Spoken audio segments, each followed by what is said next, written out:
No buses. No public transport. No, there is now. Ah. Did you have to ride a bike? Yeah.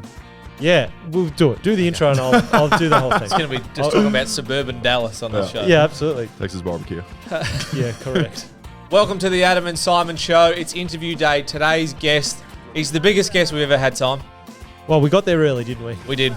We got there very, very early. It is Collingwood superstar? Sure. Yeah. Question marks. Yeah. Collingwood superstar? Collingwood superstar. And I'll say host- he's a superstar. Host of the Mason Cox Show podcast. He's used the same marketing team to name his podcast that we did.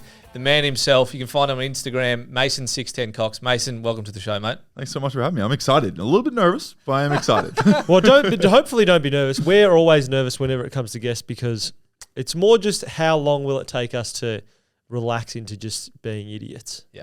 Okay. We gotta Because get everyone's I like fronting this. at the start. You know, everyone's like, oh, hey. It is the old how you going? 5-minute Like, intro, you yeah, know. Yeah. What are we doing? What are we doing? We got to get all the easy questions out first, and then we get into the hard-hitting stuff later. So easy questions. The easiest question of all time. These are the icebreakers. Eh? Yeah. Oh, I like yeah. it. Just I to like make I it like comfortable. Yeah. What's the quickest that, because it would happen to you all the time, people talk about that you're tall. Yeah. I don't know if you know that you're tall. I've actually got a shirt I wore just for you guys because I knew this was going to come up. Yep. I don't know if you can see it. It says 6'10". Yes, I know I am tall. He's wearing an actual t-shirt. That is fantastic. We'll put that on the socials later. Yeah. You know? Yes. It just solves so many questions from the beginning. How I often knew it do was going to you come up. Knew it was going to come up. Straight off the bat. Just bang. how often do you meet someone where you meet them for the first time and you don't talk about what it's like to be tall? Oh, the only people is like if they're over 6'6". Right. And they won't- Because they're like, I know. I have everyone else the same damn question. But do I won't they do it to you. do they bring that up? Do they go, hey, good thing we don't have to talk about being tall because we're both tall? Or it's just like, Or you just stays don't up. I think talk it's an about it. unspoken rule. It's like, it's funny because I'll walk down the supermarket. If there's someone that's over 6'6", like you don't even have to say anything. Don't know. I've never met him in your life. You just give them the Oh, like a head mustache nod. Yes. It's kind of like, like whenever you're driving in the Outback, you kind of get the little Yeah. fingers, like Yeah. 2-finger wave of like Good. acknowledgement. There's a little tall people club. It's unknown. You got to be Oh. over 6'6". It's So. the TP. I definitely don't know about it. TPC. As Yeah. I was going to say, actually, because I ran into Mason at the kitchen of the office. I was like, we're talking to you today. And then I went up and shook your hand and we were walking next to each other. I don't know if it's because I've got a sore neck today, but I genuinely was like, this is like almost like I can't be this close to you and talk to you. Because then when we came in the studio and I was further back, I was like, I love talking to you now. Not that I didn't like See, talking to I you before. sit down a hunch 'Cause I to was try to like- get everyone in the same level. 'Cause you're a good Like I go person. straight to a bar, sit down. Yes. First thing I do. Yeah. 'Cause I'll sometimes go to a bar and I'll have people kind of linger around me every once in a while. And I'll kind of be like, oh, what are you doing? They'll go, oh, I told my friend just to go find the tallest guy at the bar. I'm like, hey, that's pretty good. That's funny. pretty good. That'd be easy, like if you're going on a date and you've never met the person before. You wouldn't have to be like, I'm going to be the guy in the red shirt. You just be like, I'm going to be the tallest person at the bar. Yeah. Yeah, that's actually a good point, But if I'm sitting down at a table, who knows? But yeah, that's as good as my dating life gets, I think, as far as my bio is 6'11". Although on the research though, mate, apparently you and Delta Goodrem are about to start dating. Yeah. Oh, she's got a Congratulations. boyfriend. A lot of people have gone through Ah, that. She's okay. got a boyfriend. I've got to respect Delta. She's a lovely girl. I've never met her. No. Would love to. Would love to meet Delta. Would love to go to a little show. But no, she's got a boyfriend. But she's Not for the boyfriend, beautiful, unfortunately, but beautiful lady, great singer. Yeah. I'm trying not to be creepy about this. yeah. You've succeeded. Absolutely succeeded. I feel like everyone in Australia, I said like she's a great singer. Everyone's like, stop hitting on her, and I'm like, I literally just said she has a great voice. It's And I feel like whoa. People would ask you the question to open it to then they go like, oh, what do you think of Delta? Delta waiting to be like, all right, whatever he says here, he's going to love her. well, that's what the article said. The headline is like, Collingwood star Mason Cox flirts with Delta Goodrem. And I was like, I'm pretty sure that he wouldn't loose have done flirt. this. And then Yeah. I definitely clicked it though. You paid the subscription to Herald Absolutely. Sun, didn't you? And then it was like, he just did a tweet. I was like, that doesn't count. No. That doesn't count. Although that was like Joel Embiid, who we will come to in a sec. He used to tweet out at Rihanna all the time. Yes, he did, He was yeah. a big tweeter, and that was like shameless flirting. What Yeah, was it? okay. Just creepy stalking. I mean, is it less stalking? Mason's like 3 tweets away from hitting that territory.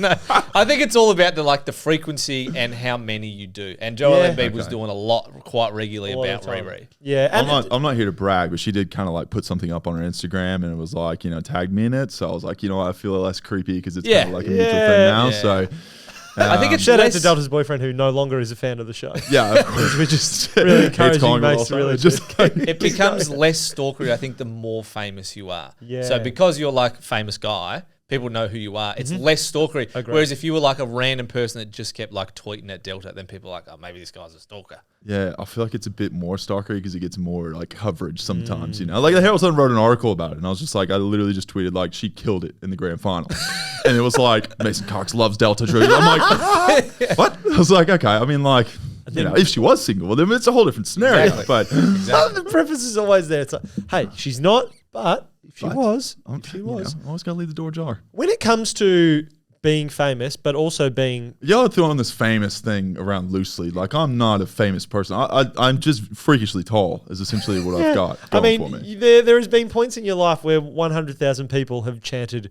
USA Yeah, that at was the pretty same cool. time. Yeah. Like I was at that game. That's pretty famous. Yeah. Is it more difficult being famous and tall than just being? Well, you wouldn't know, but do you assume being famous and tall? Because you would walk down the street and people go, "Got him." Whereas I'm 5'9", no one's walking down the street going, Got him. they're like, "Get out of the way." Do you know what I mean? You're that More guy so from the not- podcast. Yeah. Yeah, exactly I know right. your voice. Yeah. Say something. Go on. Say something. It's kind of weird because I think in like because there's not like I look at it now and like the reason I play AFL is because there's not guys rolling around in the streets that are 6'11", like, and that's just that's a pure that's a common fact. But I think because I am so tall, people instantly go, oh, bang, he's got to be an athlete. Okay, hold on, does he play basketball? Don't recognize him. He play AFL. American. Yep, I know who he is. And it's like this whole, you can see people actually like kind of grinding their gears in their head as Hitting they're the like kind of checklist. looking at you and they're like, I know you. And I'm like, yeah, like keep going. They're like, oh, Nathan. It's Nathan, isn't it? And I was like, Yep. yeah, sure. Why not? Yeah, Nathan Buckley. Here's my name. Pretty good. Played for Collingwood, right? Yeah, I mean, well, you're not wrong. Yeah, Brownlow medals and a few, Norm Smith and whatnot, pretty successful players, I'd say. Maybe you'll have a premiership over Bucks though one day. We're pretty on par. I think he's played a few more games than me. Yeah. Yeah. What are you at? You're at 97, right? 94 games, I think, 95. Y'all count games, which I just Yeah. kind of found weird. I was counting goals for a bit because I was like, I hit the 100 mark recently, which No was one cares, cool. bro, unless it's 1,000. Right, whenever you're like the only born and bred American, like you're essentially breaking records every week, I like to think. He's done it again. Another week, He's now another broken record. the games record, 94. It's like, oh, okay, not impressive. So what do you do now the season's done? Like there's this grace period between season finishing and preseason starting, which I assume is in about a month or so. December 5, I think we start. Oh, a couple of months. Yeah, So you got annual leave. What are you doing for annual leave? I'll And go do back- Collingwood still pay you while you're on leave? Yeah, so it's a contract, it's a full contract. So the Right. contracts start November 1st. You get paid throughout the whole thing. So now you're getting paid, but you're also probably spending a lot more money because you're going and traveling, doing things like that. Whenever you're playing, like you're kind of, I mean, you're at the club every single day. On the weekends, you're playing games. Like it's very kind of confined in what you do. And there's not really vacations and stuff in between there, and everything's paid by the club. So nowadays, everyone goes on holiday, goes overseas. So I'll go back to the U.S., see my family and stuff. I'm going up to Kansas to do some indigenous charity work, which would be good fun. And then I'm going over to the US AFL, which is an AFL league in the US, and they've got a national tournament. I'll be My an mate's ambassador playing in for. that. Playing for the Boston Demons. The Boston Demons, love that. I've probably run into them because I've been there for like 5 or 6 years. I'm doing the ambassador work every single year, going back for that. I'll go to the NFL, go to Chargers Monday Night Football game. We'll go to Lakers, Rams, Cowboys, Eagles, Texans. So do a lot of sports stuff over there. Like it's kind of cool, like because I grew up with not much, right? Like we very fortunate in my family and providing and everything else, but as far as like kind of this somewhat quasi fandom and all this kind of stuff didn't exist for me, 6'10" famous guy. Well, 6'11", but it's I'm just reading your shirt. Shirt Your says 6'10". I know. Did you It just- grow? What happened? I did grow an inch, but actually I didn't make the shirt. Someone else made it for me. So I was okay, like, gotcha. they didn't want to make a bunch that were 6'11". No one likes to say that. It's 6'11". You might as well just say 7 foot, you know. But now, so I'll go back and I kind of find it cool because like I didn't grow up with this opportunities to do these kind of things, you know. So now that I've got this kind of opportunity to do things with NFL Australia and NBA Australia and like all these different things, it's like take it and run with it, you know. Like make hay while the sun shines. Enjoy all the experiences that come with it because I've been in the league long enough now to know that these things can be quite fleeting. You can be gone one year and then can be next person's in the next year and you can completely forgot about it. So. Myself, it's like what, take every opportunity to run with it, make the most of the life at the moment and everything that's going on, and that's kind of where I'm at the moment. And is that where all of the USA stuff is coming from? Is it through the Australian arms of USA branding, essentially? Yeah, there's some that are like kind of connections I've made throughout kind of being here and meeting certain people and stuff. Like I've met a guy who kind of helps run media for the Golden State Warriors, so I'll jump up and say hi to him and go to a game and stuff and chill out with him for a bit. I'm looking to meet up with Phil Handy, who's the assistant coach of the Lakers, who I met recently. NFL Australia is doing stuff with me to be able to help me go to like the Monday Night Football game and things like that, and NBA Australia. And it's a good way. Like I find it cool because there's not a lot of Americans here that play AFL. Obviously, there's one American that plays the biggest sport in Australia. Yep, and not it's a lot. like, That definitely is not a lot. Yep. Nah, and it's not one. No, One is When one is a bigger lot? than What do you zero. think would be a lot? What would 5? be a lot? Would 5 be a lot? I think there's about 10 Irish guys, 10 to 20 Irish I guys think in that's the a league. lot. So like that's a fair few. I'd say It's a from lot different for countries. Irish guys, yeah. Yeah, but to be A like lot would be more than one per team, so I'll say 20.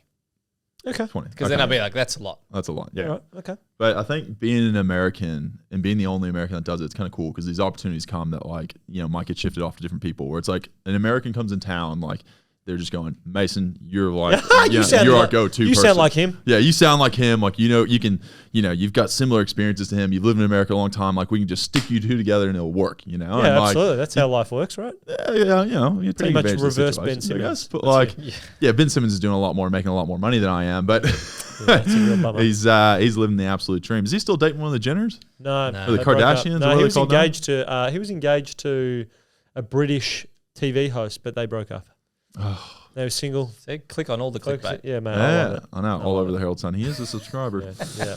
Nah, news.com. News. It's cheaper. The cheap version. It's the same of article for free. it. Yeah, Yeah. correct. They still need the clicks.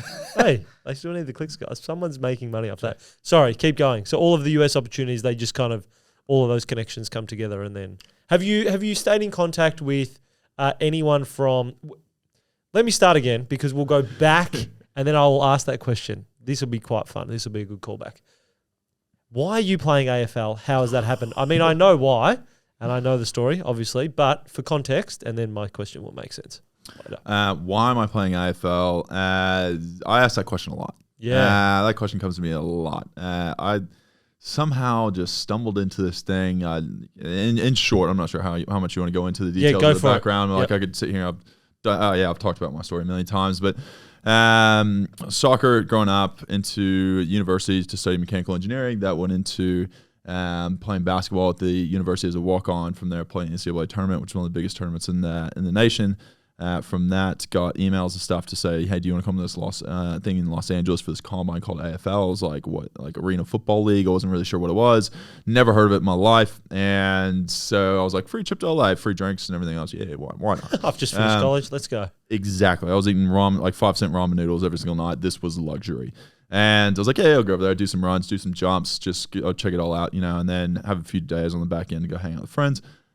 Everything went really well, and I was like, oh shit, this is like turning into a real opportunity. I don't know what to do. So I had a job at ExxonMobil, number one Fortune 500 company in the world, or in the US at the time, was making tons of money. Like I was going to have a great job there, and that was like kind of my future, and I'd already accepted that, was moved my stuff to Houston and everything else. And then this AFL thing came out of nowhere, and essentially I talked to my brother. He became the Jerry Maguire of this whole thing, and like, Show me the became my money. agent, and was just like, yo, let's see what we can do. And he contacted all these different clubs that were contacting me, and then I was finishing finals, finished university. He and myself went over to Australia to like figure out what this was because we didn't think it was real. Like we were legit Still thinking getting it was like, hacked and yep. oh, it was. I Catfish. mean, It's like you a can imagine some Prince from guy, Nigeria. yeah, some guy texts you on Facebook and goes, the AFL, it's this great sport in Australia you've never heard of, and I'm like, yeah, is this spam? Like, Yeah, like, absolutely. Don't know what's Absolutely. going on. Comes through the primary inbox is concerning. You're Yeah, writing exactly. I had to go Facebook to like saying- general, then the plus after that, and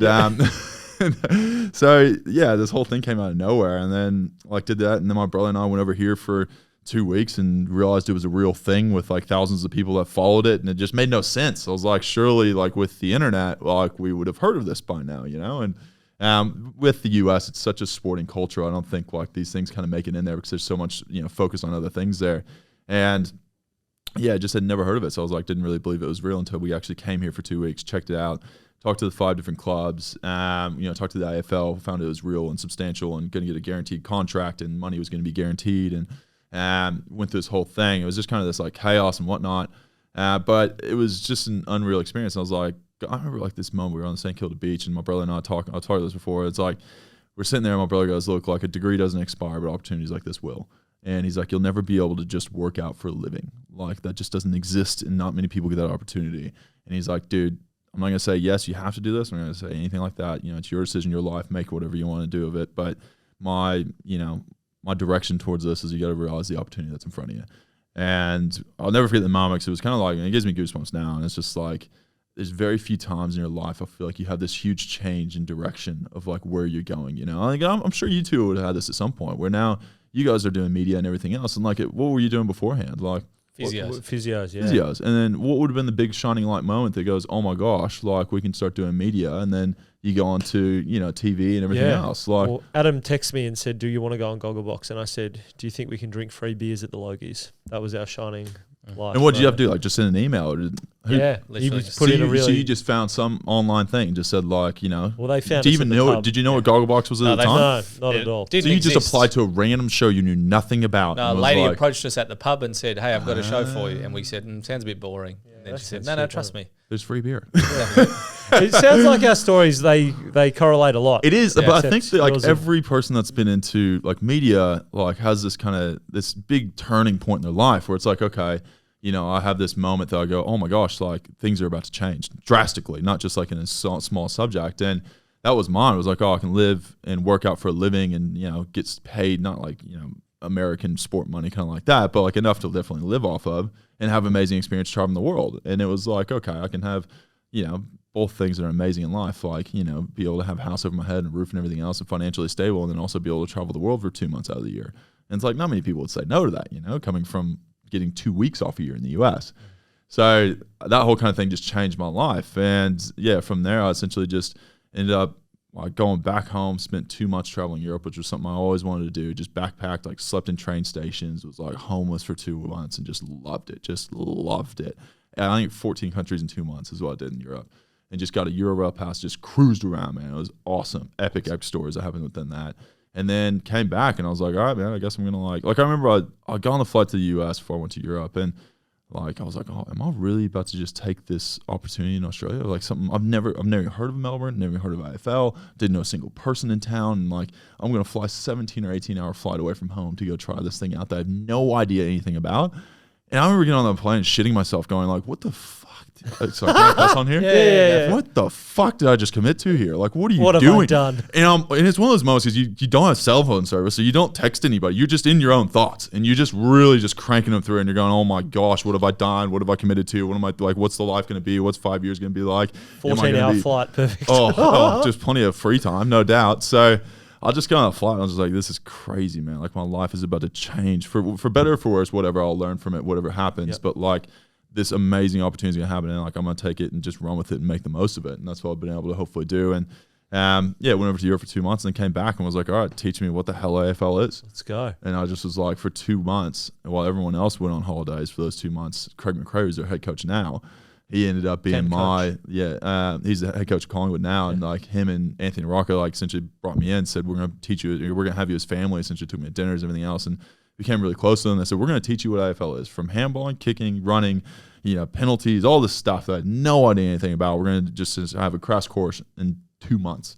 And then you're going to play with all these guys that have played their whole life. And I was like, okay, sweet. Dane Swan, Trav Cloak, Scott Pendlebury. I'm sitting there lining up next to him after 2 months of learning what the F the sport is. And I'm going, I literally am shitting myself going, I don't deserve to be here, and I don't know what I'm doing. Like, I'm literally just following the guy in front of me. And that was just kind of like baptism by fire. It was like, either you're going to sink or swim. Back to my question of... In short, sorry, I just went on a huge tangent. No, I love it. No, that's chant. the perfect... Like, we do such a bad job on this podcast of actually building the context of who the person is. That was exactly the answer that I needed to then ask this question. Hit it. Are you in contact with anyone else who went to that AFL Combine? Yes, I was. I was really close with a guy named Alex Arucchio. Unfortunately, this is kind of going down with the Sally Pad. He's passed away recently up in Northern Territory. He played for the Waratahs and had this tragedy over COVID and passed away. He was the one I probably stayed in contact with most. There's another fellow that played for Gonzaga, which is a basketball team in the U.S., and it was the last team we played before we got knocked out of the tournament. And we got picked up in an unmarked white van before we went to this AFL Just combine. terrifying. Yes, it was very like I've done some sketchy put a things in my bumper- life, and a lot of them bumper include the sticker on the AFL. van or something. Oh, Up nothing. in an unmarked Just white van, and you quite ironically produce your own podcast from an an unmarked unmarked white van. I know. Life goes full circle. Got to keep things consistent. I feel at home here. I don't know why, but I do. Don't know why. Safe. Oh, that's not creepy at all. Delta, I don't own a white van. Delta, trust me, I don't own an unmarked white van. Ready for coffee? I'm ready for coffee. Ready for coffee. Yeah, so that guy, I haven't talked to him in a long time, but every once in a while we'll message each other on Facebook and talk about how crazy of a story everything's kind of led to. And he's played basketball overseas in Europe and things like that. And I've obviously come over here and kind of fulfilled that, whole combine scenario. And yeah, that's about it. Like the rest of the guys, I don't really know what they're doing. I can almost guarantee you none of them are really playing sport anymore, which is kind of crazy. But yeah, no one expected anything to come of it. Everyone like sitting there in the hotel room and we're all looking at each other like, what are we doing? Like, what is this thing? Like, what is this ball? Like, what is this rugby? Like, we had no clue. And like, none of us had ever heard of it and didn't know anything about it. And it was like this awkward, like kind of, I don't know, like everyone's in the same mindset of like total confusion of like what this whole thing's about. We just kind of got an email and a free trip to LA and we're like, yeah, cool, whatever, man. And Do you know how many people they sent the email to? I know there's about like 20 people at the combine, I think, 20, 25. Yep. But sure they probably would have sent it to other people and legit it would have gone probably to their spam account or something and been like, this is not real. I was fortunate enough whenever we got the email, our media person, he picked it up and then he knew someone that was Australian. So then he asked him what it was and he was like, dude, Collingwood's like the biggest thing in Australia. And he's like, it's legit. He's like, no, it's legit. And he was like the tennis coach, I think, at our university. And so he kind of somewhat legitimized it. And then we had an Australian girl, Georgia, who I think she's back in Melbourne now, was at university. And she was like, nah, it's like a big deal. Like it's a massive deal. You should definitely do this. You should definitely do it. And I was like, okay, I'll go to the combine, see what happens. And after the combine, it was like articles being written and like all this stuff of like, the next Nick Nui. And it was like all this stuff, I was like, yeah, I don't even know how to kick a ball. Like, and people are already putting this like, these titles on me. And I'm just like, bro, no.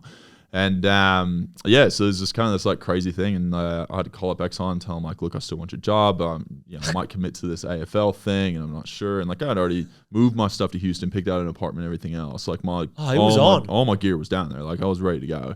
And then this whole AFL thing came out of the blue, and I think it was like 24 hours after I finished the combine. Like I ended up getting home, agreeing to it, and then I was leaving like 24 hours later for Europe. So I had to move my stuff within 24 hours back to Dallas to my parents' place to like. That's already too much stress. I would have That's aborted the mission wild, already man. long ago. That is Wild. not logistics for you, Simon. Love it. No, I've aborted. I'm giving up on the AFL dream. That stuff- I'll just work for Exxon. I picture you just leave your stuff in Houston. You'd be like, mate, anyone I'll can have buy that. new stuff. It's fine. The biggest It's just thing though stuff. is like I just didn't want to be in an office. My brother talks about this all the time. He says I don't want to be in an office saying, "Well, I wonder what I'd be doing if I did that."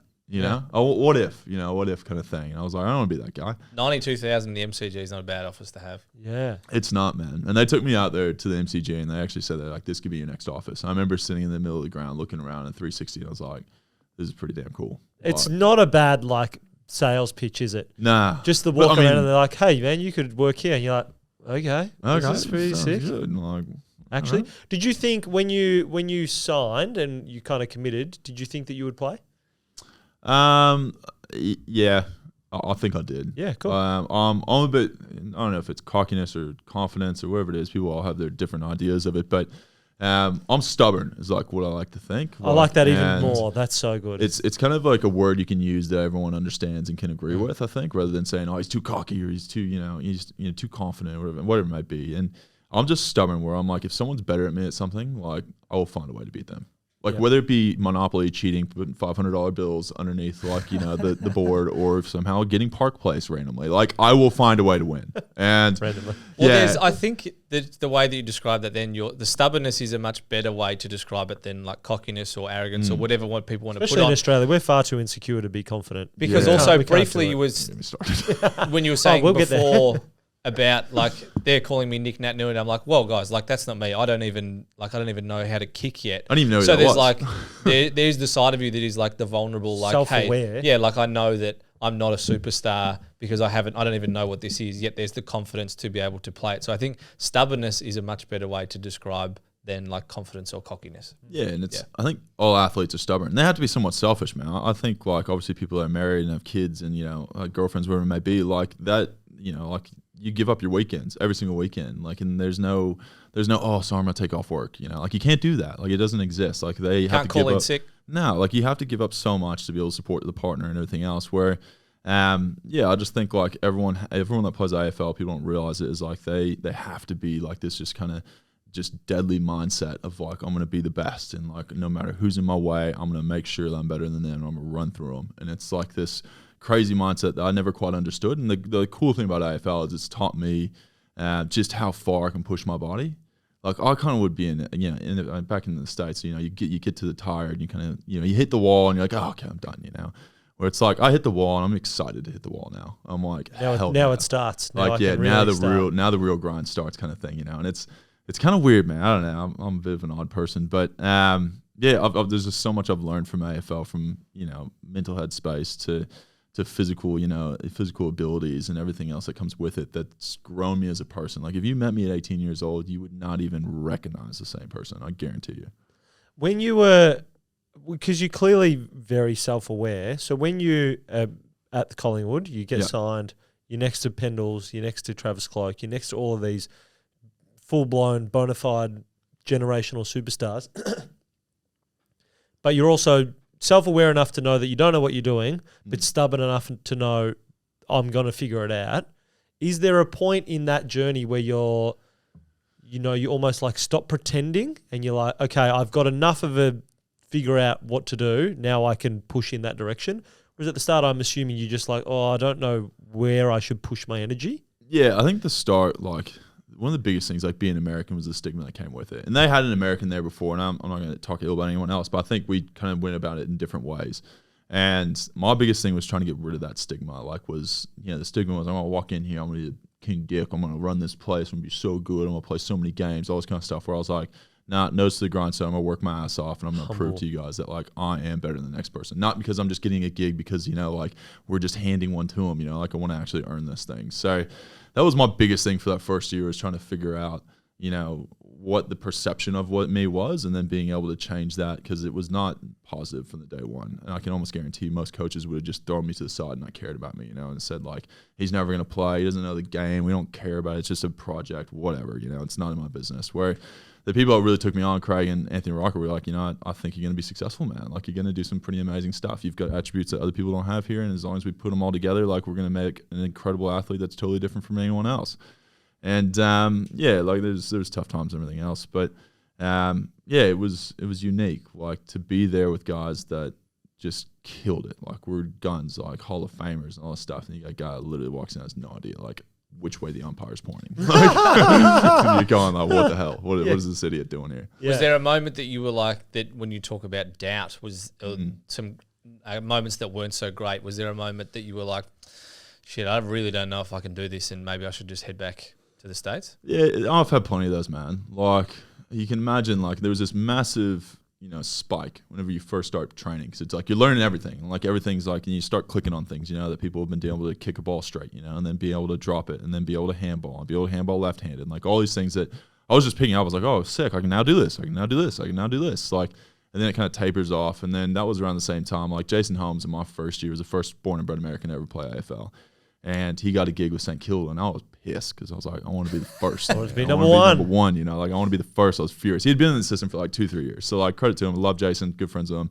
Absolute legend. Deserved it. But, like, in my mind, he would have known this. I would have been like, fuck you, dude. And he played that first year, and that shit me. And I was like, man, like, I really wanted to be the first. And there's little things like that. Like, you're like, man, I wish I could have done that. Or, like being able to kick a ball straight. I remember like breaking down and crying on the, like, and just being like, fuck it. I'm just like crying and like still kicking goals. Like, I'm going to fucking figure this out, man. Like, this is going to work. Like, I'm going to get this done and be able to kick X amount of goals, be able to kick like, 6 out of 10 goals or something like that, And there's those moments where you're away from home, you're away from your like community and your people that support you and everything else. And like, I had to grow that here. Like, I didn't have people I knew here. I didn't know a soul here. I had to trust people that I'd never met before to like be, wanting the best thing for me and things like that. So once I kind of got my groove and everything else, like that's when everything started clicking. And that confidence other people giving you, like, kind of helps you get to the next level. And I think that was like I play now, and I'm like, I remember last year whenever I was like getting recruited, maybe playing somewhere else and stuff, and then Craig came on, and like in my mindset, I was like, nah, this is a way for me to help give back to him what he's given to me. And I'm like, I'm here for him now. Like whatever he wants me to do, I'll do. I don't care. Like no questions asked. Like, you know, if you want me to go run up a hill or jump off a cliff or whatever it is, man, like just tell me, like jump how high kind of thing, you know. So now it's cool for me to be like, as an older man who's been in the system for a bit longer, to be able to give back and help him grow a culture and grow, you know, a team that wants to be successful, and see him be able to be successful in his own right as a head coach. So that's kind of the reason I came back and really wanted to play for him, which is really cool. And it seems like, you know, he seems like an incredibly tough person to play for. Not really. He's a legend. He seems like the best bloke ever. Yeah. And he just fully has his players back. So it's, I guess, not surprising to hear that he's one of the first people to kind of take you under his wing and say, hey, like, we can do it, we can do this.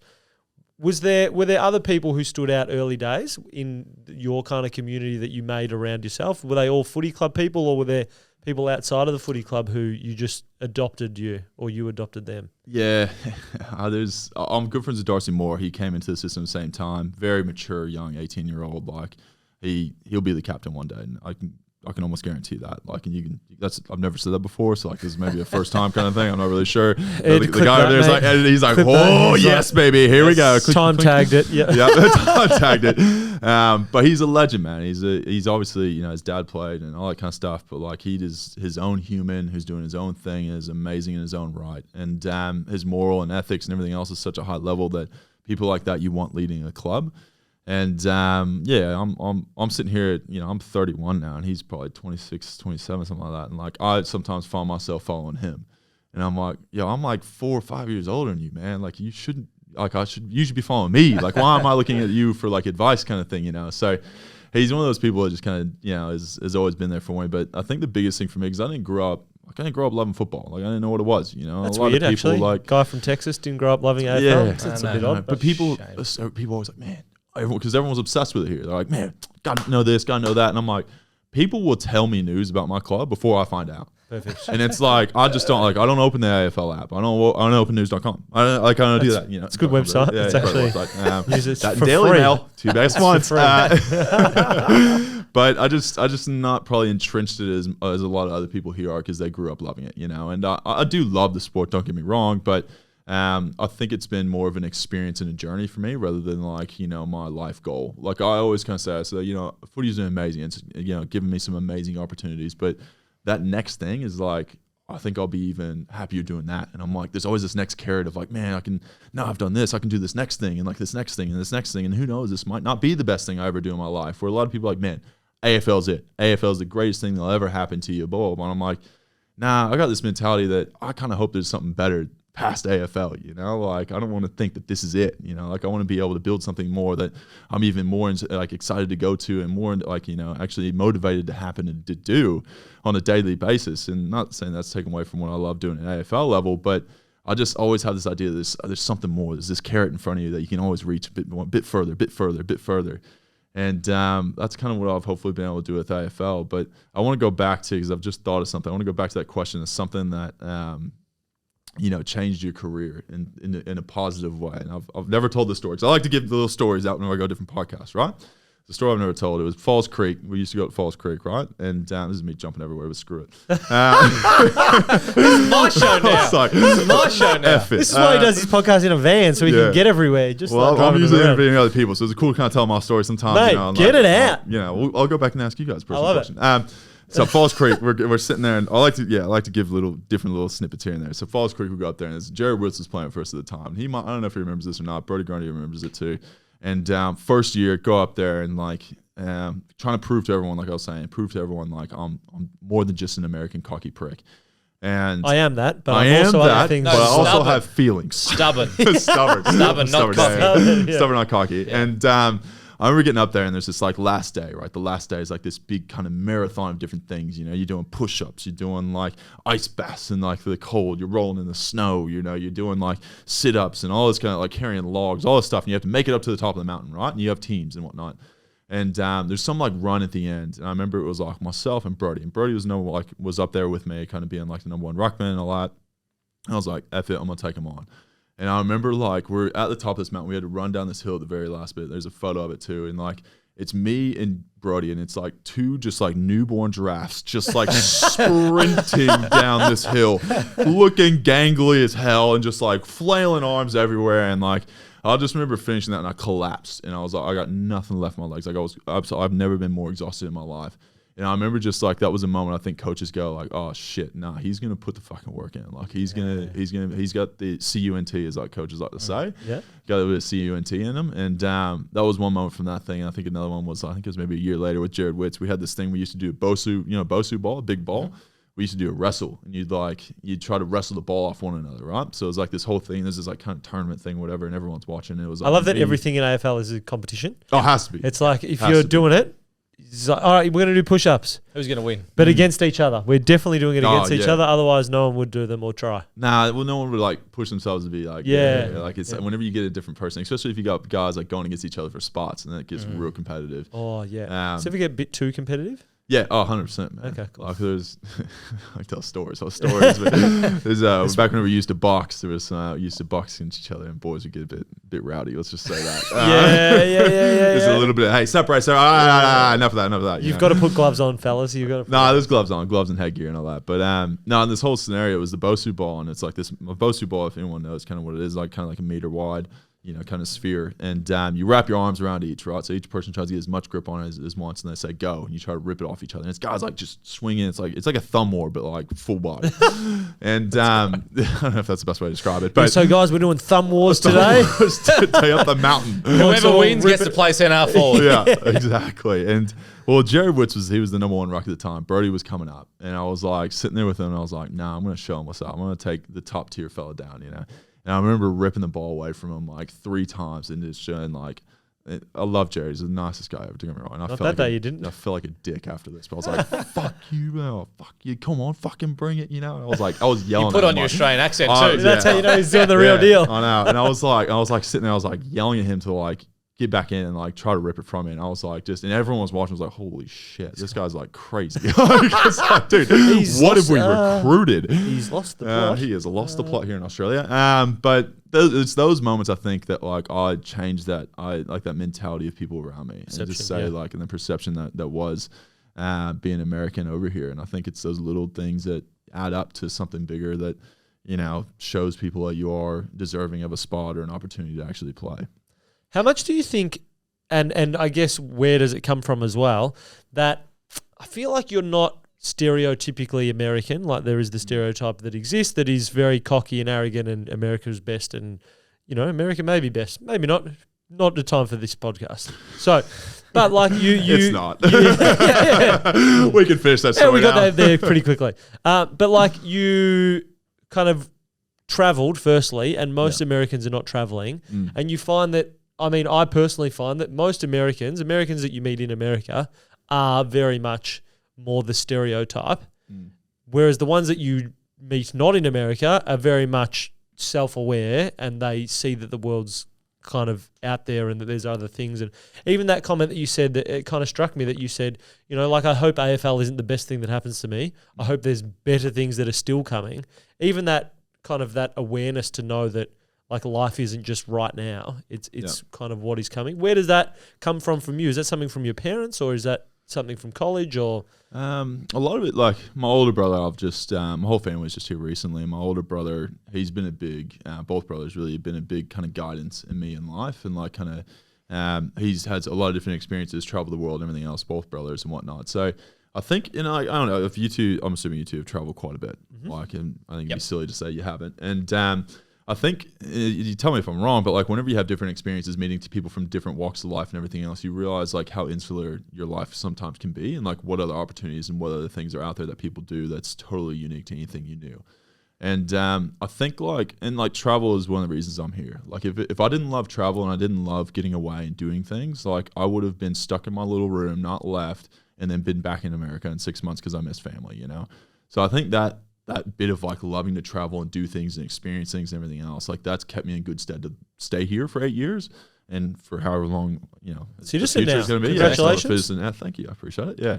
And that's kind of put me in a good stead. But like, I think that's like something that I've always valued, and my brothers instilled that into me to give like a different perspective on life. And like before I hate whenever, this is kind of off topic too, but like, I don't know if you have someone that just goes, oh, I hate that guy. And you go, why do you hate that guy? And he goes, oh, it just seems like a dick. And I was like, well, have you met him? Yeah. He's like, nah, I just hate him. And I'm like, okay, well, can you just maybe have an idea to walk in his shoes for 2 seconds and maybe like think of the things he's been through, and maybe he's having a bad day or something like that, you know? Like, I just think people sometimes jump to conclusions of what people, or like of other, you know, people and judging them. And, you know, it's just, I think like I like to sit back and hopefully think that I'll kind of take a step back and say, you know what, everyone's got their problems, everyone's got their benefits and negatives and, you know, positive negativities, all that kind of stuff. But in general, we're all human. Like, I find it weird whenever people kind of put people on pedestals. Like, you guys would be recognizable now. Like, you're in media and everything else, right? Has anyone come up to you and been like, oh my gosh, I love you guys, you're on TV, blah, blah, blah? They usually come up and say that they love Lee and Keith from Gogglebox, but... I like Lee and Keith too. We like you guys too. Okay, that's very nice. Like, oh my God, you guys are on the show. I love Lee and Keith. Do you feel weird whenever someone says that? It's a straight. It's definitely an odd thing, for sure. Yeah. For sure. Have you ever got used to it?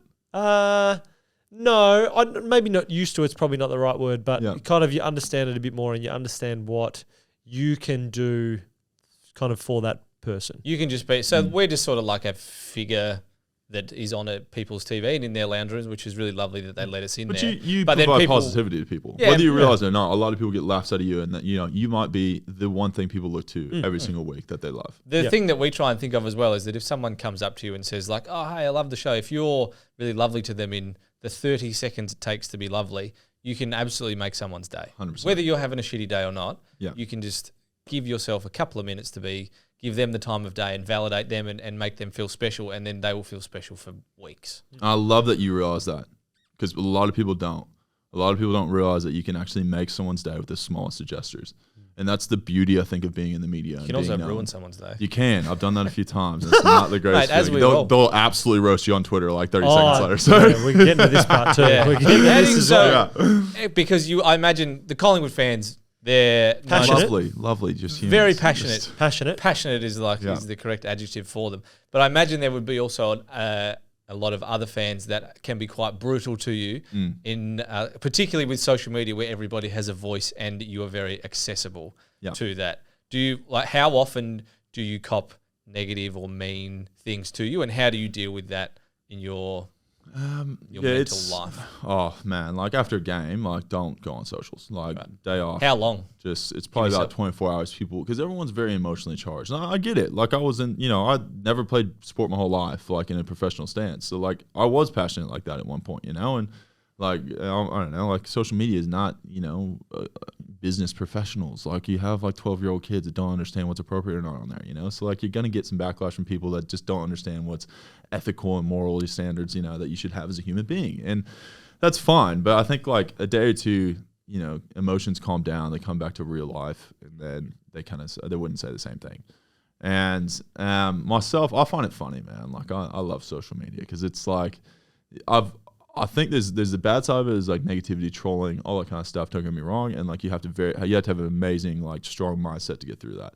And there's a lot of guys that need that, and it's just some that really struggle with that, and I can totally understand. And it's this thing that there's not really coaching for in Australia. Maybe it's an opportunity for someone out there to sit there and say, like, you know, here's the privacy laws, you know, here's how to, you know, turn off commenting, and here's how to, you know, limit people and what they say and all that. But myself, because I didn't grow up with this, like the whole thing's just kind of funny to me. Like I'm like, I'm like, you can be mad at me, but like you've played sport longer than me. Like, what are you doing with your life, sir? Kind of thing, you know? Like, if you really are that passionate about it, maybe you should have been a player yourself. Like, it's like he can't kick, and you're like, you're probably right. I've been doing it for like 5 years, guys. Exactly. It's like I'm not supposed to be able to. You can't kick either random dude from Twitter, and you've been playing for 30 years. Like, dude. Nice ute, though. Nice ute. Yeah, great very ute. nice. Yeah, good great fish. ute. How did you get that such a big fish? Tell me your spots. Yeah, I think social media is a cool one because you can do some cool stuff with it. And I've been able to connect with some amazing people. Yeah. Well, I mean, you have that this opportunity. This is like going to be. This is going to be the title of the podcast. Mason flirts with Delta. And Simon will click on that article. Yeah, he will, along with other people. But like social media, like you look at podcasts, and podcasts grow because of social media, and you can grow your, both of you would have grown your following and everything because of TV and everything else, and now you can get opportunities outside of it to do amazing things. Like there is positive stuff that comes with social media, but I think a lot of people focus on these negative things that are very hard to block out. Like they are hard to block out, and you see it, and like sometimes you might take it to heart, but I think like my mentality behind it, and like I don't know how y'all think about this. Have you ever copped criticism on social media? Like not really. We're like so small fry and Gogglebox. There was someone someone in the first season of Gogglebox tweeted us. I still remember their handle was @MrFunBubbles. Oh, shout him out, Mr. Fun Bubbles. Mr. Fun Bubbles said about us, "Oh, how cute! Look, it's two gay brothers dating each other." Oh, it's 2022. Whatever. I think the brothers bit. The brothers bit weird. Yeah, now The that I gay- read that back in my Just head. the levels, like the gay brothers that date each other. You're like, yeah, okay. Yeah. Just, you've got a long way to get. Ed there. liked that one. That was way back in season That one. was funny. Yeah. But then other than that, not really. Yeah, because Not you, really. you guys are very known for creating positivity, right? Like you're kind of Try like to. a lighthearted, like great. Whereas you're great more creating a relationship where- negativity kind of guy. Yes, I either break someone's heart or make someone's day. It's very black or white in that sense, no pun intended. But like I have probably 100,000 Carlton fans that hate me because I play for Collingwood. Whether or not I'm a good person, they don't care. Like it's purely because I play for Collingwood. Yeah. Like, and I'm not going to take that personally. Like that's just that's a generational thing of just hate towards another club. Like that's nothing against my personal standards. So there's kind of things like that where if someone talks trash to me, like chances are, and if they specifically go out of their way to do it or whatever it is, and I happen to see it, because a lot of times I won't check comments and stuff, and I've just come to realize that's better for my mental health space. But if I do see something, like I picture someone that's like 50 years old, living in mom and dad's basement, that has nothing better than to go find me on Twitter and tag me on a random comment that was unnecessarily like tagged. It's like, just put my name, don't put my handle. No need for that. Like, I don't actually need to see it. yeah, It's I don't fine. actually need to say. If you want to talk trash about me, talk trash. Don't tag me. Like, don't tag me. And if you want to tag me, like tell me your address. I'll show up. We'll have this conversation face to face. Yeah. Like You got a Bosu ball? I'll rip it off. exactly. Yeah. So that's kind of how I think of social media. Like there's some negativity with it, but I think the positivity, if you do it in the right way, can outweigh all of that, and you can have some amazing experience that come from it. What And about it's- on-field trash? Love it. Because you're Love big it. on-field trash. People guy. stopped talking trash to me in the last like couple Really? of years, and it pisses me off because they used to get me really riled up. And Because I'm you're like, just a was the bully now, going after people. You're like, "Oh." Who was good? Who was good going at you, and who did you like going at? Do you have a best one from this season that you gave someone? oh, your- this is your this is best- hey, this is another little hasn't been told kind of thing. It's never been told story. I don't know if I should be telling the story actually. So before we played Geelong in what you call them the semifinals, or quarterfinal, whatever it is. It's also so strange we have the semi-final makes no sense before to the me. preliminary Yeah, final. correct. It's like semifinal is 4 teams, but it's actually 8, Yeah. which makes no sense. Or 6. I No, don't that's even 4. know. 4's the semi. No, because that's No, the prelim. prelim is Oh. 4 It and makes semi is no sense. 2. yeah. No, Oh, there's still 4. Yeah, There's it's still still 4 because we do 2 rounds of 4. Yeah. But there's just well, yeah. it doesn't make sense in my head. Anyway, Doesn't make any sense. Yeah. I don't know, but there was a player who's now won a premiership as of 48 hours ago. Sit down. Yep. It was before the game. I won't say names, so I don't want to get anyone in trouble here. But like, went out there and he like before the game, the ruckmen go and do their center bounce prep. Like they'll go and do practice of center bounce and stuff. And Geelong ruckman. no, it wasn't a ruckman. He was about half Geelong my defender. height, so Geelong half my height. So, midfielder. now we're really getting there. I don't know. Yeah, Number between 20 and and he did say something about my goggles. Now my goggles, Yep. fellas on Goggle Box, but like my goggles have got a bit of a run this year, right? And like it's purely protective, medical, all that kind of stuff. But he said something about that and sunglasses or something. I didn't really understand. And this man did a really cringeworthy ad on his Instagram account recently for This is an old man product for hair regrowth, right? Oh. all And guys from- I followed him on socials before the game. Like I was following because I kind of like knew people that knew him and stuff, and like done a few things with him here and there, whatever. And he said something about it, and I was like, "Get fucked, mate! Why don't you fix the big fucking hole in the back of your head, you old sack of shit?" And he just kind of looked at me, and I don't know if he actually understood what I said, but I was like, in my head, I was like, "I got him." Gotcha. I love how quick you had it loaded up.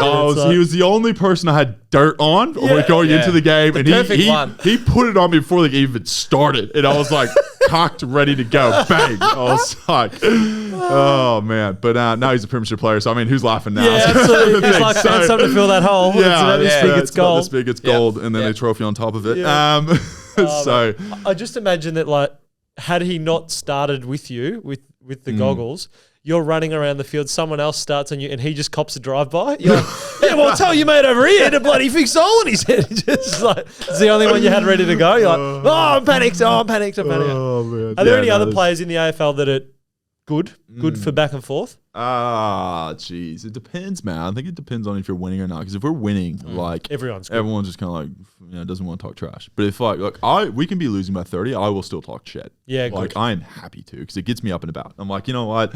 If we're down by 30, chances are we're going to come back in the fourth quarter, kick 60 points, and win by 1 point. That's just how we do it. So, I'm happy to talk trash. As far as like certain players, geez, I forget. I'm really bad with names. This is a bad one. I'm not very good with names in the AFL because I didn't grow up with it. But Sydney's really loves a bit of trash talk as a team. I think good. They love a bit of trash talk. Do Collingwood like it as a team? What's this? Like trash talk. The rest of the Collingwood boys. I think the older guys, I think they will. Yeah, I reckon we would. Because we're a high pressure team, so we like to tackle people. And if you get more tackles and stuff, like you're kind of in someone's face, you're kind of showing them up. Where if you're just kicking the ball around, it's like, great, cool, good fun. This is a bit boring. Yeah, it's kind of boring. So like we're kind of high pressure and like in your face, which I think allows for more trash talk, which is kind of like towards our game time or our playing. So I think with us, the person who probably is the best on our team of trash talk is probably Braden Maynard. Yeah, that's not surprising. I love it. Angry man. Love it. Angry man. Probably my favorite part about Braden is like how just chaotic and crazy and trash talk he is. And he's just like wiping the oil off. That was Buddy. so good. And I was like, that is just, if you were to describe Braden in one instance, it was that instance of like, screw you, you're stupid, just baby oil gone. I'm going to hug you. I'm just going to absolutely dominate the whole rest of the day. So he's just a bull, an absolute bull. And like, he just murders people on the field. Him and Bo McCreary. Yeah, McCreary, he's one of my favorite too because he like at one point, I don't know if y'all saw this during the year. At one point, he tackled a guy and then ripped his shirt off, like he was that menace about it. Like he ripped it. He's like literally threw his ass to the ground, then ripped his shirt off, and the guy's just sitting there with his shirt off, holding the ball, looking like an idiot, going, "Fuck me, what did I do to you, sir? I know. What did I do? Like, oh my god, I'm worried about your emotional state." Here's a phone number. Call them. If you lined the entire Collingwood team up, shoulder to shoulder, and you were like, which guy's the biggest trash talker? You're looking at Braden Maynard and going, it's the guy whose nickname is Bruzzy. Bruzzy. Like, it's that guy. Yeah, I mean, it's just not that surprising, really, is it? What about the number 46? Yes. That's yours for good? You don't want a lower number. You've never wanted a lower number. You're happy with 46. You're going to stick with it. Yeah, because it's weird. Like, I guess like the better you get, the lower you get your number kind of thing. It's a strange number, 46. Yeah, so I was given 46. I've been offered to change my number a few times. Oh, what 23 was open, which was a really good number. That's a sick number. That was a cool number. And then a few others. 2's come up.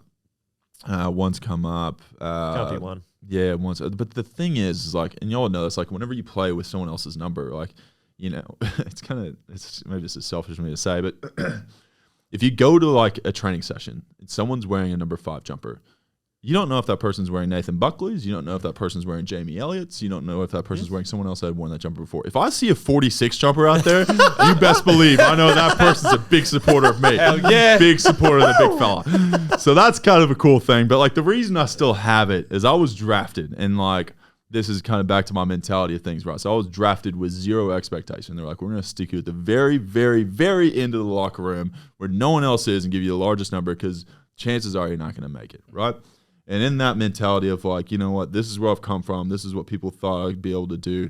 And every single day that I'm here, I'm proving those people wrong. And that's kind of like why I've kept the 46 number. And it's kind of cool now that I can make it my own. And hopefully this year, if I can make 100 games and you get your name on the locker. And I'm like, is there anyone else with the name? That's what I was going to ask. There's no one with the 46. You've got the game's record for the 46. I don't know games record 46, but I know there's no one that's played 100 games in 46. Right. So maybe someone's played between 94 and 100. I don't know. But yeah, it's cool to make something your own. Like I think you talk about USA chant like in the MCG, like that is specifically me. Like there's no one else there that gets in the USA chant. And that might be selfish, but in my mind, I'm like, how fucking cool of an experience is that? Like to have 100,000 people screaming it and you know it's for you. Like, and it's like unique to you and people follow your story and support your journey and are like amazed at like what you've done. And they want to do this chant. And it's like, it's cool, man. Like I can't describe it to anyone else. It gives you chills, and it's like, man, this is sick. I'm living life. Like I'm doing it. When that was happening, were you actively thinking like, play this cool? Like just play it cool, man? The first time it ever happened, This has been happening since day dot. Like, there's been 2 or 3 people I think in the cheer squad that have been doing this for a while, and then like now people, it grows and it grows and it grows and grows. Beat a team by yourself. Which kind of happens. I didn't do that by myself, boy, man. The midfield's someone had to kick him the footy, but those goals didn't kick themselves. That's for sure. For sure. Man. But yeah, it started like whenever I was in VFL. A few people said it here and there, and I mean, like even the President's Cup recently, and they all chant USA at the President's Cup. So it's this kind of thing that's like attributed to Americans, is to chant USA. And it sounds good. Like chanting AUS kind of doesn't sound as good as like USA, like just different, you know? Yeah. And yeah, like I think the first time it properly reached probably the broader spectrum of the MCG was 2018 prelim. But I mean, like even now, whenever I kick my 100th goal, I could hear it. And it's kind of this cool, like just, I don't know, like I've been so fortunate to have such amazing support here in Australia. And it's like moments like that, you really got to soak in. Because it's fleeting, man. Like, I've seen it. I've been, almost out the door a few times. And, like, I know these things don't come around very often. It's like, man, whenever it happens, take a breath, breathe it all in, and just love it. And never regret not taking it all in. Well, even at the start of this year, this is, 2022. We're flagging this, and people are listening for a long time. Even at the first half of this year, you were... like all of the talk was you're out of the team, you're no good, this is bad, you're the worst thing that's ever happened to AFL football. And then 3 games later, you had a large part in winning the game. I won't say that you won it by yourself. I think you did, but that's okay. Which game is this? Against Richmond, I think, earlier in the year. You came good again. The USA chant started again, and then it was like, he's the best thing that's ever happened. I just, how do you ride that out? Is that something that how do you you've deal with the worked peaks and on? troughs? Yeah. I don't want to sit there and talk trash about fans, but like media here is fickle, very fickle, and you can be the greatest thing since sliced bread and the biggest piece of shit on the country, like in the country, all within a week.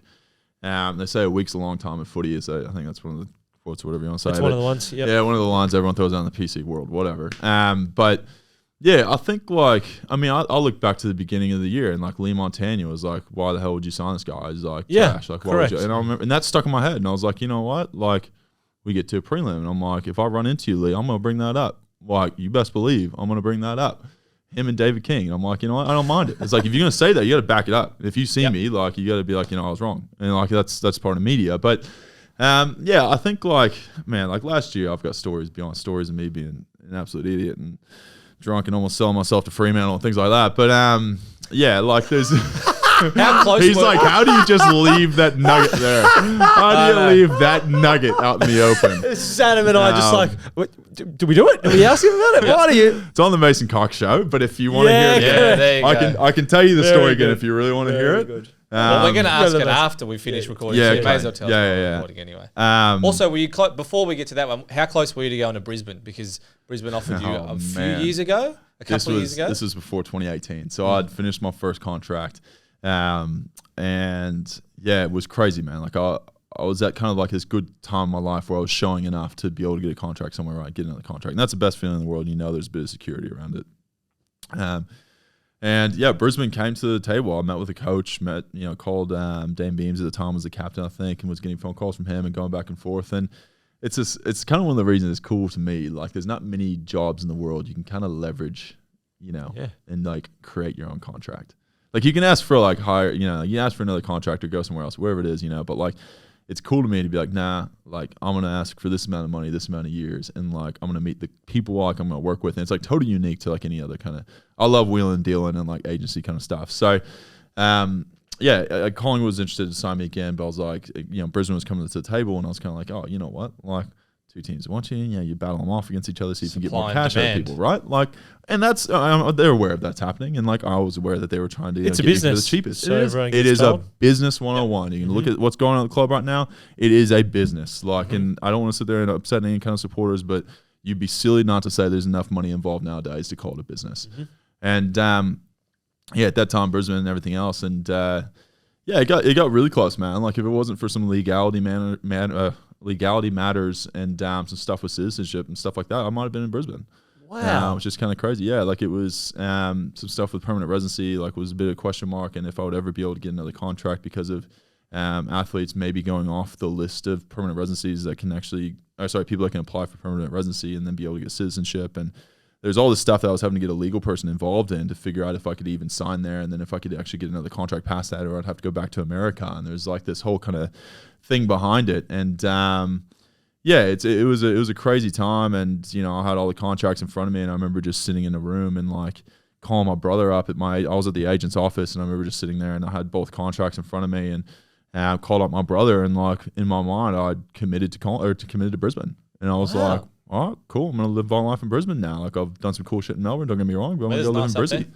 Oh, it's beautiful weather up there. I love Brisbane. Gold Coast, all that kind of stuff, man. Like, absolute God's country, as they say. God's country. The Gold Coast is God's country. Mate. No, you got to get a new God, brother. Mate. Alexander Had's, man. Oh, you got a pad there.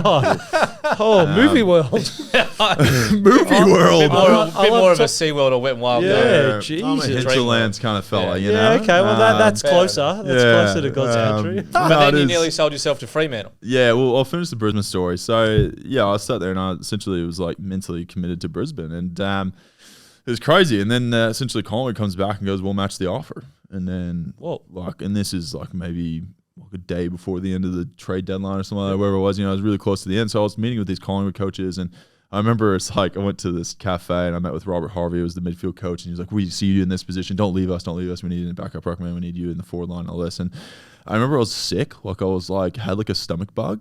And like the worst one I've ever had. So I'm going to this meeting to like figure out my future of what it's going to be. And I'm sitting there like for 30 minutes in the toilet. They're like, oh God, he's what a power play. And you're like, oh my God. He's probably thinking I'm taking phone calls in the bathroom going, this amount of money, is it worth it? Do I go back to him with this much? I'm not really sure. Either that, he's looking at you going, he's sweating. We've got him.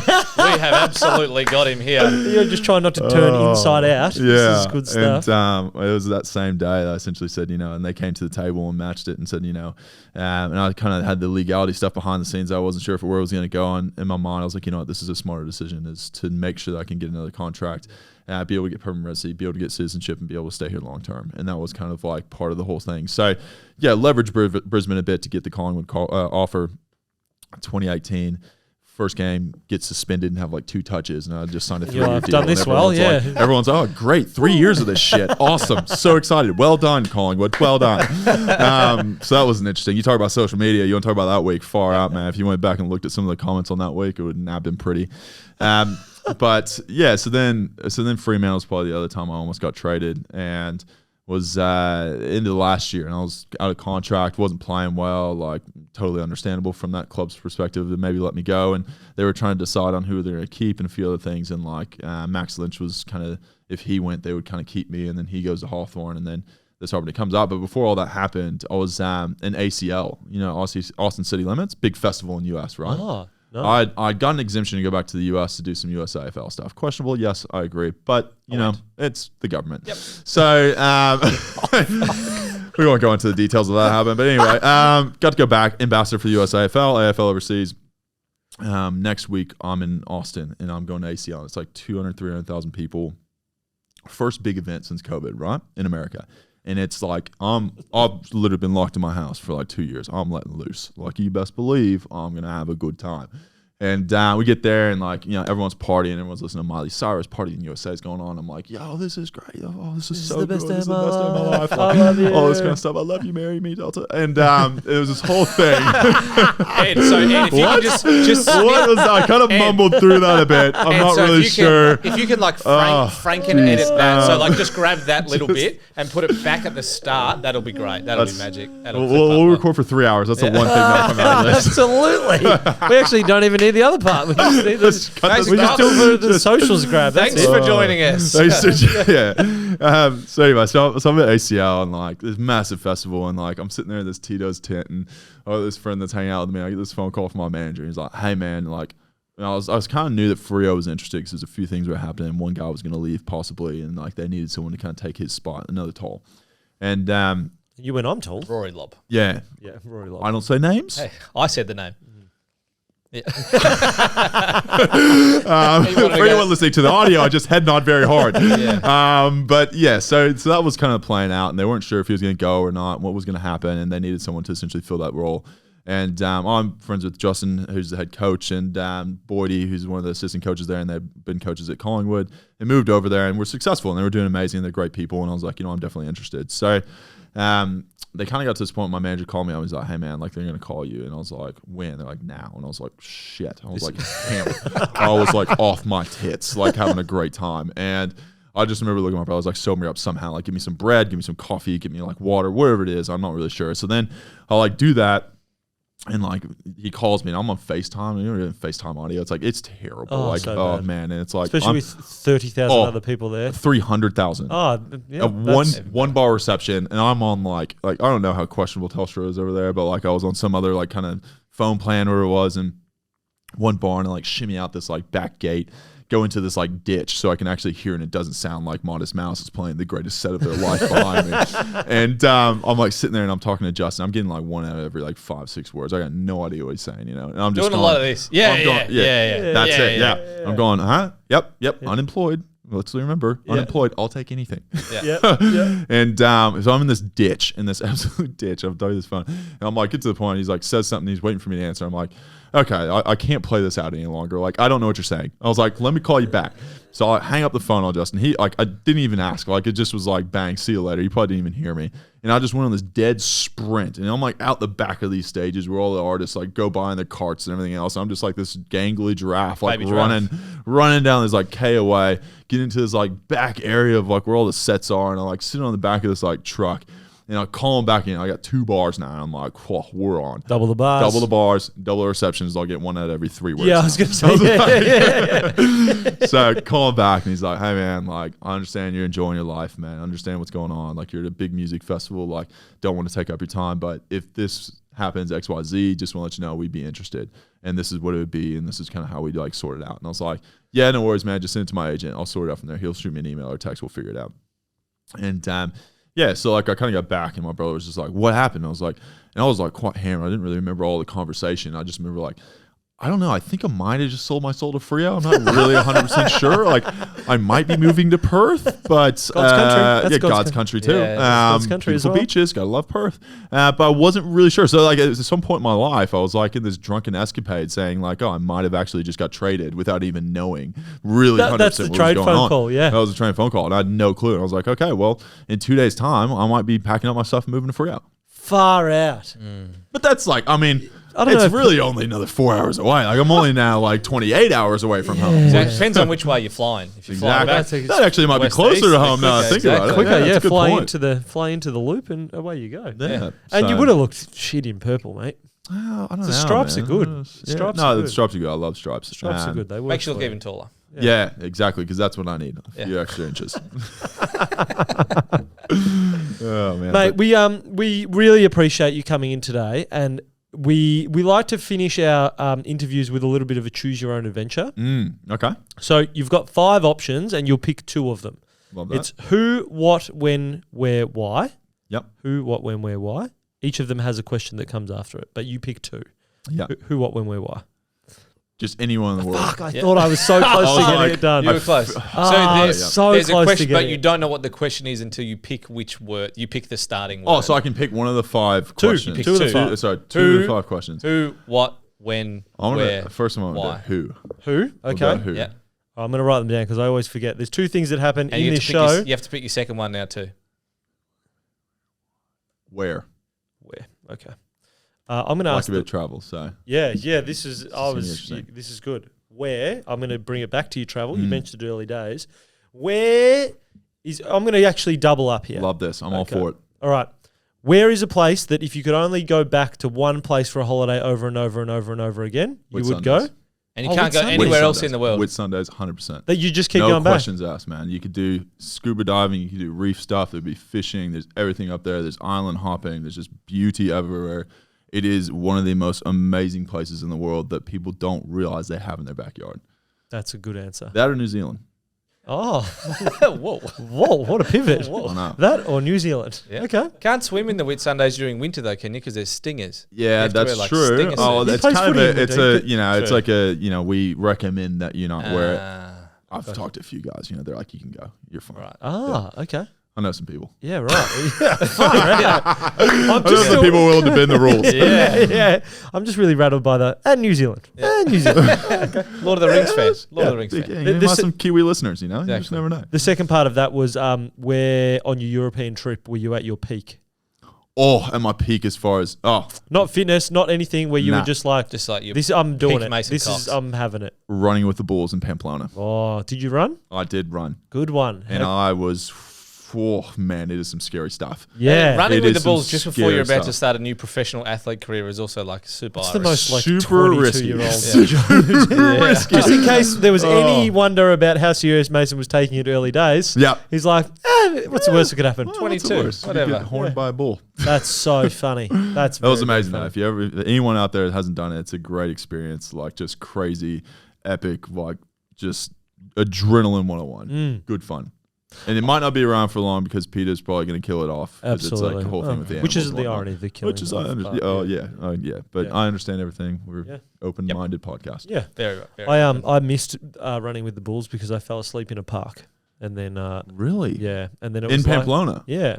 So I was I've there done for that, it, and then slept in the park, and then it was like, all right, we've got to be up at 7 to 6. go Yeah, to it's the like running. 6 or 7 in the morning. So then we went to the train station to put our bags there, and then it took too long to get the bags in, and then we went to the thing, and you couldn't do it. Yeah. So then we went to the stadium at the end. The stadium was good though. Stadium was fun. Wow, good fun. People Real like loose. slapping the balls by them and like trying to get people get flung like 5 meters. Oh, it's insane. Fully axed. Insane. And then they like stand underneath like where the ball comes out and just get like literally hoofed in the head. They as just come wanted out. the Like, ball to jump and stuff. oh, it's insane, man. Like I got mugged, was salsa dancing and then slept in the train station at one point, I think during that like 2-3 days. And and then we got kicked out of an Airbnb. 10 of us slept in one bedroom apartment and then broke, I think, a few lights in the apartment too. It was a wild 48 hours. That was about 7 stories in one. It was like a wild 48 They hours. each have their own like divergent lives. That's like a bit of Final Fantasy stuff.